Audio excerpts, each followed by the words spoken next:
everybody, thanks for joining me for episode 5 of All the Wine and Real Estate with Anne-Marie. Today I wanted to talk to y'all about something that I've seen recently on social media, posts about tidying up with Marie Kondo. What an awesome show, and what the cutest little lady that there ever was. If you haven't watched it, you should totally check it out. The thing that I love about it and how it relates to my job and real estate is this is a huge step in the selling process. Anybody, if you're interested in selling your home, you need to declutter. The chances are your house is just as messy as mine is. Don't be fooled by what you see back here. This is like the only neat corner of my house, and that's why we always film it here. So, yeah, it's okay to live like that until you are gonna have people coming in and looking at your houses. Tidying up, it touches on many areas of life. It helps with relationships, it helps you declutter your brain, and it also helps if you're gonna sell your house. She talks about closets, she talks about garages, she talks about books, a few other things. So as far as our area goes, the Acadiana area and our market here, as we all probably know, things have changed drastically in the last couple years. The market is not what it was 2-3 years ago, and that's just something that we have to deal with. It doesn't mean that things aren't selling, doesn't mean people aren't buying homes, it's just very different. There is a lot of competition. In any given price point, there is likely a lot for a certain buyer to choose from. You've got to make your house stand out. And one way to do that is to declutter and to tidy up. Even closets and drawers, cabinets, things like that. Buyers open drawers, they open cabinets, they open closets. You know, they really snoop into your stuff, and nobody likes to hear that, but it's the truth. They want to see what their life is going to be like when they come into this house. So part of Marie's philosophy and process, or her reason for doing this tidying up is to spark joy.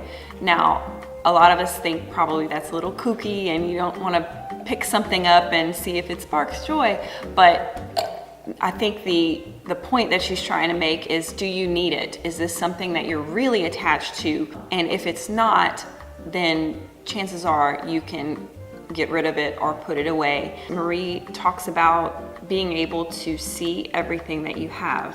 This will probably save you money. I know that I, every once in a while, go through drawers and find things that I didn't know that I still had and have bought other things.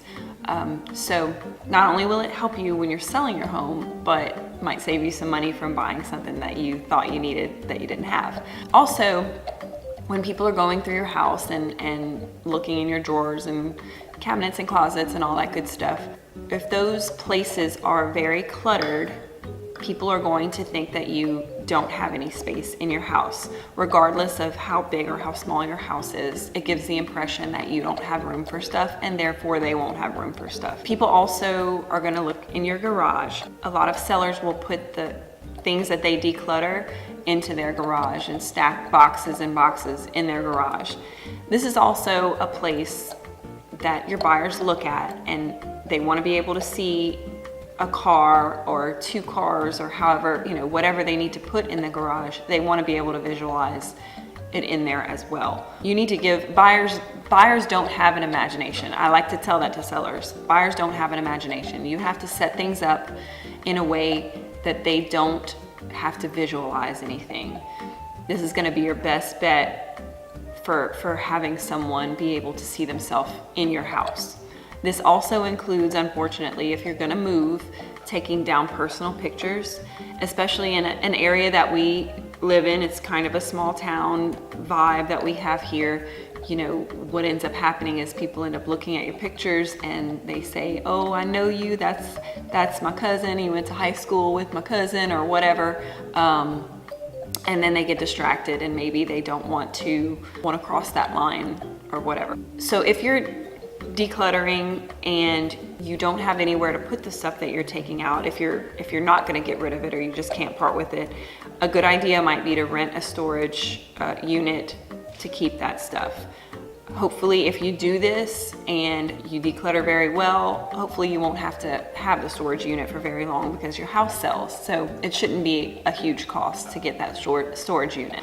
Another thing that maybe we hadn't seen a lot of sellers having to do the last, a couple years ago was painting. Of course, if you had a very vibrant color on the wall, we would recommend you put a neutral color instead, paint a neutral color. But I don't think it was as crucial as it is now. As we've probably seen, things are moving towards lighter colors, lighter and brighter. I don't think necessarily all white everything needs to be what you do, but certainly a very light color, a gray, a white, a tan, is preferable for your walls. Buyers are definitely looking for those lighter colors. So if you're thinking of selling soon, I definitely recommend watching Marie Kondo's Tidying Up on Netflix and then giving me a call.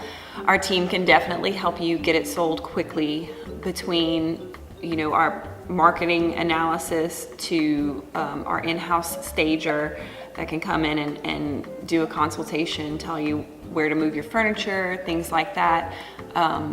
We can definitely help you out. All right, see y'all next time. I'm gonna spark my own joy now.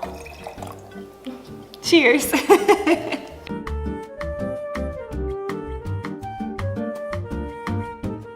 I never know what to do with my hands.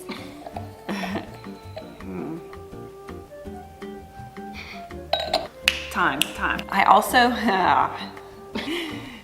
she is the cutest, tiniest little lady, and I just want to squeeze her. So, what next? So, just do it. Spark some joy. This sparks joy for me. Yes. Cheers.